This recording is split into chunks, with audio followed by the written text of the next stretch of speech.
Broadcasting live from Lothal.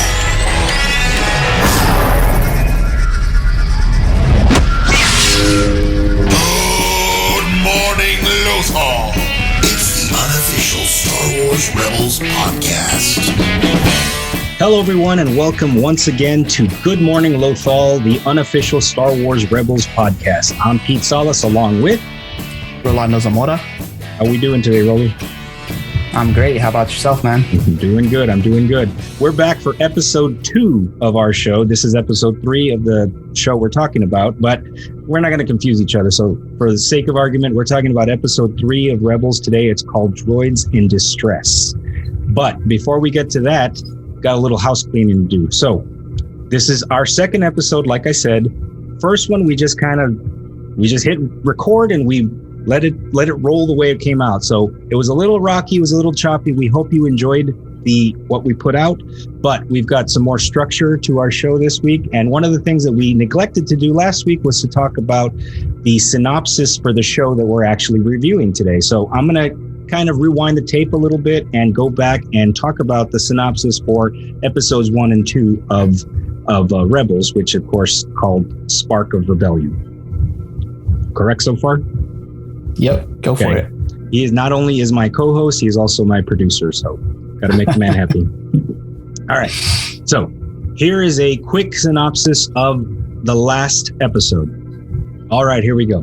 The story takes place 5 years before the events of Star Wars Episode 4, A New Hope, and introduces the crew of the Ghost, a band of rebels who fight against the Galactic Empire and who will one day help spark the rise of the Rebel Alliance.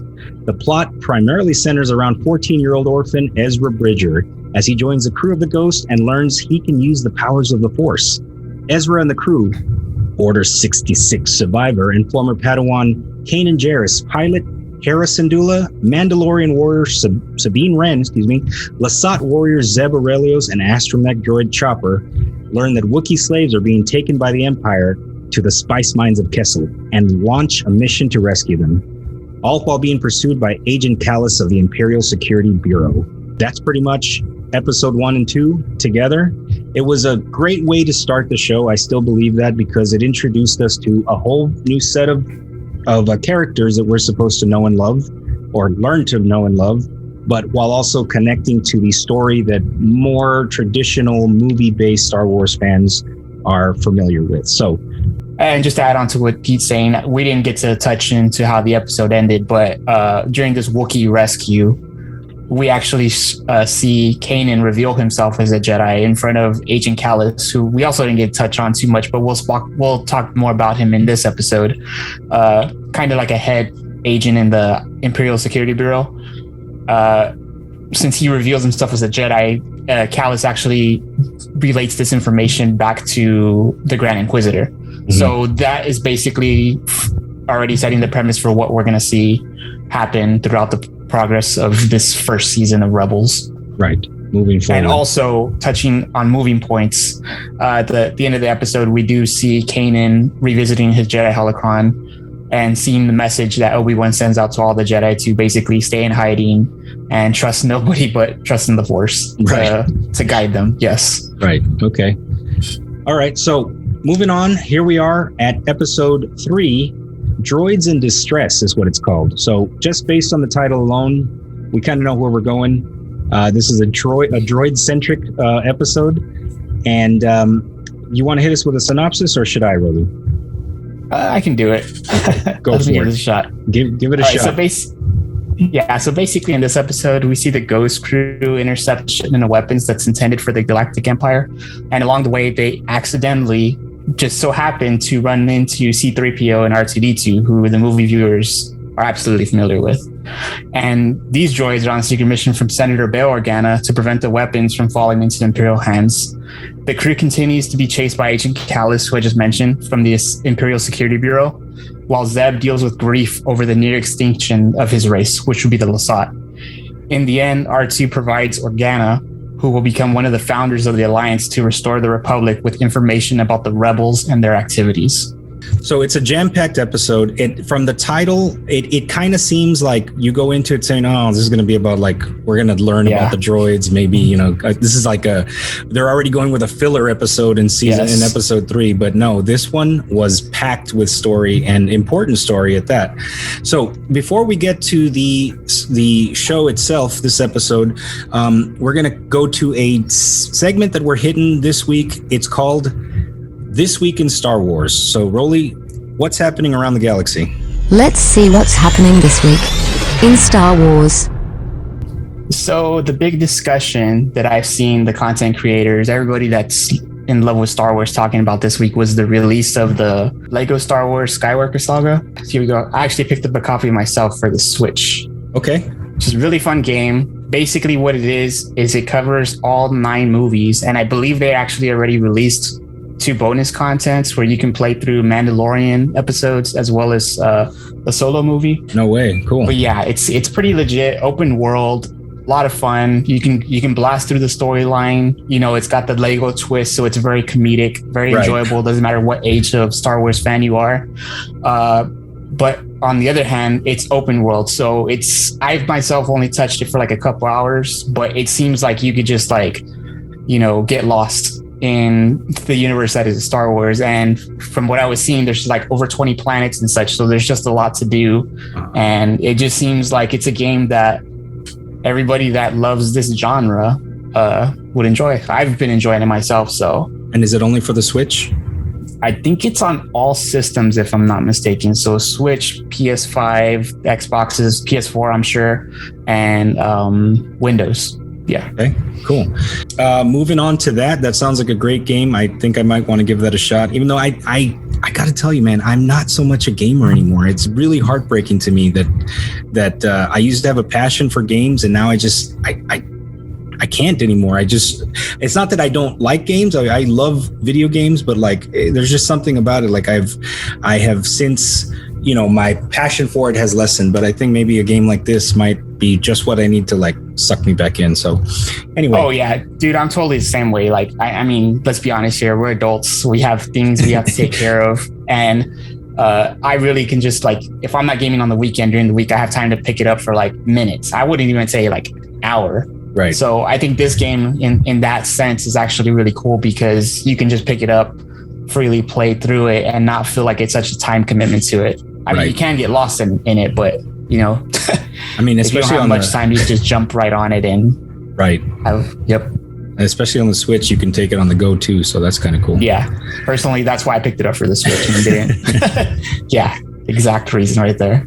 Okay. So let's break down this episode. Droids in Distress, episode 3. Like I said at the top, it sounds like it's a filler episode, but it starts with action. It basically picks up exactly where episode 2 leaves off. And it starts off with the crew of the Ghost is being chased, just like in the last episode. They take off into hyperspace, but thanks to Ezra was wearing the helmet, so he like transmitted their coordinates, or how was the Empire able to find them? Remind me. Yeah, in that last episode, Ezra was actually accidentally communicating with the rest of the crew of the Ghost using one of those Imperial helmets. So that's how they picked up their rebel location. But they did manage to get away in that episode, if I'm not mistaken. Yes, they did. So this one kind of picks up in the middle of yet another whatever antics they're into to start, and they're trying to run away from the Empire. Sorry. Right. Okay. It's kind of got that setting of like the beginning of A New Hope, where you just jump right into the first thing you see is the ship just kind of flying overhead, and here comes the Empire they're being after attacked them by a Star Destroyer. Yep. Right. After they escape from the Empire, the crew kind of realizes, hey, we're low on food, we're low on fuel, we need to take up jobs here, right, to get some funding going for what we're trying to do here. So basically in the first episode, they visited a weapons dealer named Vizago, and they make the decision to go to him again to look for another job. So in this case, it leads them to a job where they're going to steal weapons for him in exchange for resources. So they create basically a plan because there's a minister Tua, who is working for the Empire. Mm-hmm. She's actually in contact with another arms dealer named Amdawabu. Okay. I think I'm pronouncing that right. He and looks they're like heading to a some planet sort of a bug or something, right? Yeah, he's kind of like that guy in the first one when Luke goes to the bar on Tatooine in episode 4. Yeah. And the guy kind of goes up to him. He's like, I don't like you. And my friend doesn't like you either. Right, in this case, he's the same species as the guy that doesn't like him either. Right. Okay. Yeah.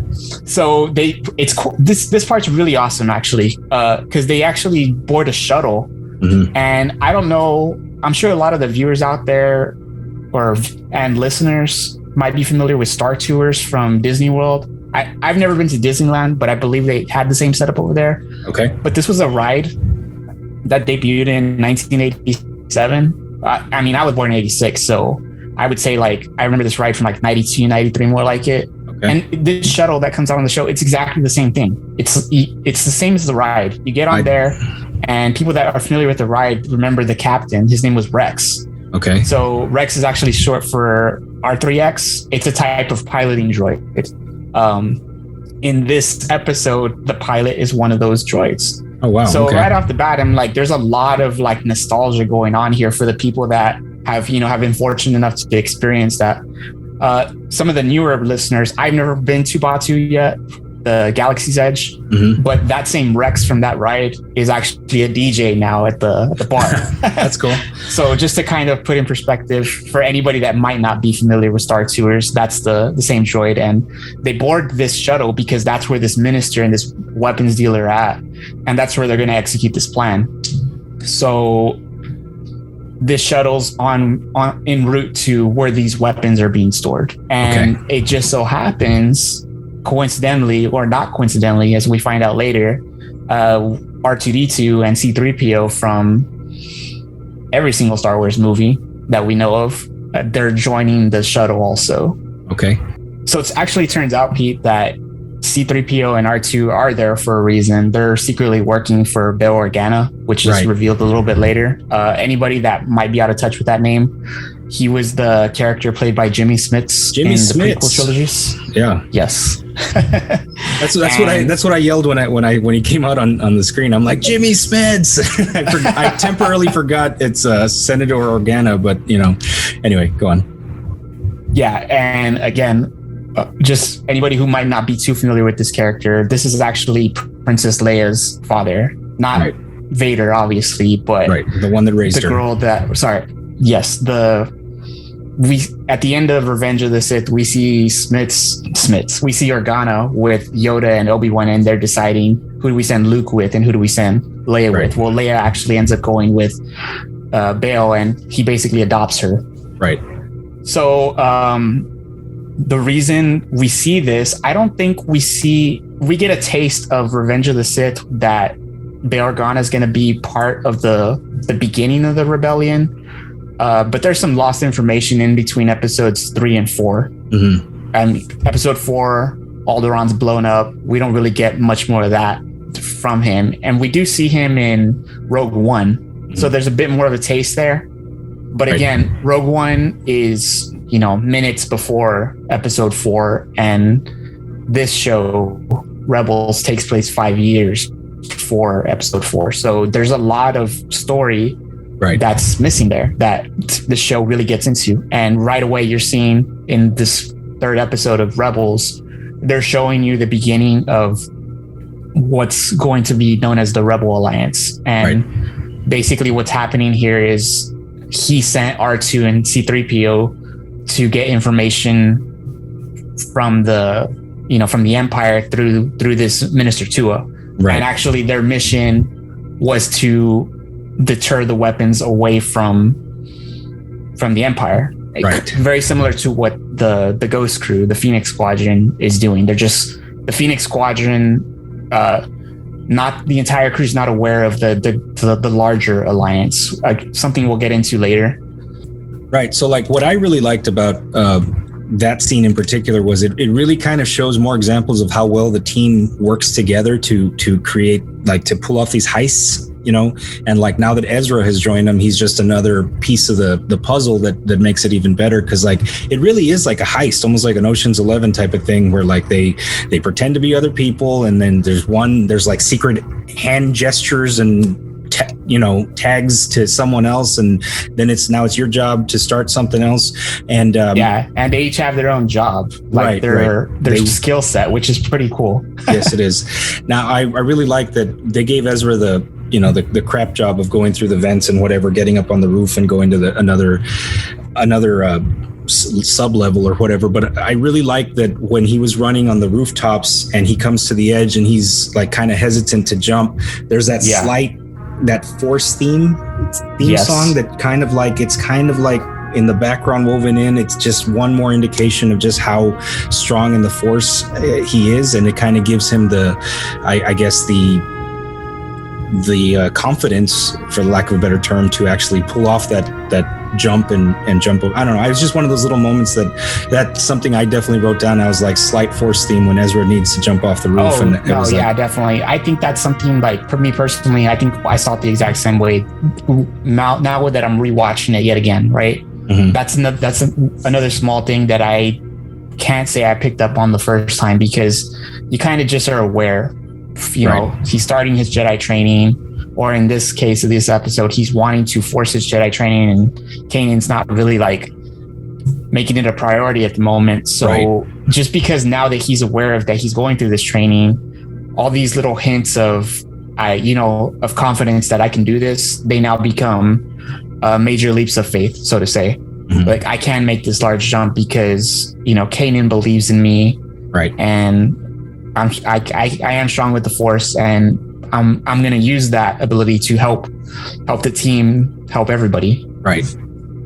Yes. So they get down to sub-level 7 or Bay 7 or whatever it is. And earlier on in the episode, Sabine kind of intercepts to become the translator and gives them the wrong coordinates or the wrong bay on where to go, the Empire. So it's another way that they diverted them to another level so that they could be the ones that actually intercept the cargo. And once they intercept the cargo and they bust open what it is, it turns out that they're these T7 ion disruptors.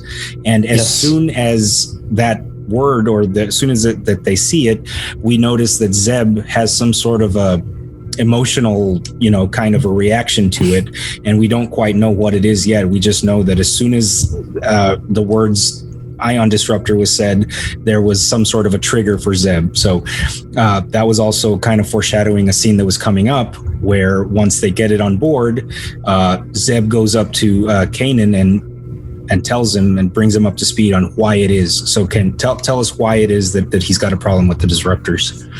Yeah. So in this conversation with Kanan, I think Hera is actually the one that explains it when she's talking to Ezra after the fact, because Kanan very much knows what's up. But Hera starts telling Ezra that the reason why Zeb is freaking out basically is that these disruptors are the weapons that wiped out Zeb's race to Lothal. The episode progresses a bit, and when they finally do come head to head with the Empire, remind me, Pete, I don't remember how the Empire found them again. They found them because R2 calls them. R2 sends out the coordinates of where they're located when they're meeting with C-3PO. With Visago, yes. Yeah, C-3PO ends up sending the distress call. Okay. Because C-3PO and R2 actually end up boarding the Ghost with the Phoenix crew when they escape just by chance, right? And like always, movies and such, R2-D2 is always 100% aware of what the plan is, and C-3PO is only told because he doesn't know how to shut up. Right. And I guess everybody's like, we can only tell 3PO 5% of the plan. Right. He's on a need to know basis for sure. He's on a need to know basis because the guy cannot keep his mouth shut. Right. So basically, 3PO sends a distress call. The Empire finds it, and he's like, "Hey, man, we're kidnapped. Come help us." Right. So, meanwhile, the Phoenix crews, they're trying to complete their deal with Visago. The Empire shows up, and basically that's when all hell breaks loose. Right. But so they have to come up. Yeah, go ahead. No, it leads to one of my my favorite scene of the entire episode is when they have their duel. It leads to remind me, it's Agent Callus, right? Yeah. Yes. Agent Callus and Zeb have their duel using the rifle staffs, or what does he call those things? It's like the weapon of the Lasat.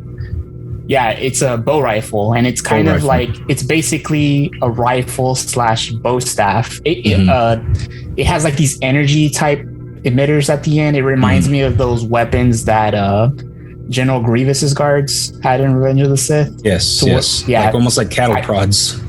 Yes. Yeah. So, and they're on both ends, but it's revealed that he should not have that, because that is a weapon specifically designed for a Lasat guard. Yeah, the honor guard of the Lasat. Yeah. Right. So we find out that Callus reveals to Zeb, like, hey, I know why you fear the Disruptors so much, because I was actually the one that made the call for the Empire to use them on your people. He was part of it. Basically has he basically has a bow rifle of his own as a trophy, from that moment. Right. Okay. So yeah, that was definitely that was my favorite scene of the whole episode. Was it shows off Zeb's hand-to-hand combat skills, and it furthers the drama between him and Agent Callus, and exactly what it is how integral that character is to basically the genocide and destruction of his people. So that was a really heavy scene. I really enjoyed it. It's really cool too, because I don't know about other people, but like for me, when I first saw this show, you're introduced to all the characters, right? And right away, in my opinion, okay, Zeb, that's probably going to be the least interesting character, because he's the muscle of the group, right? Yeah.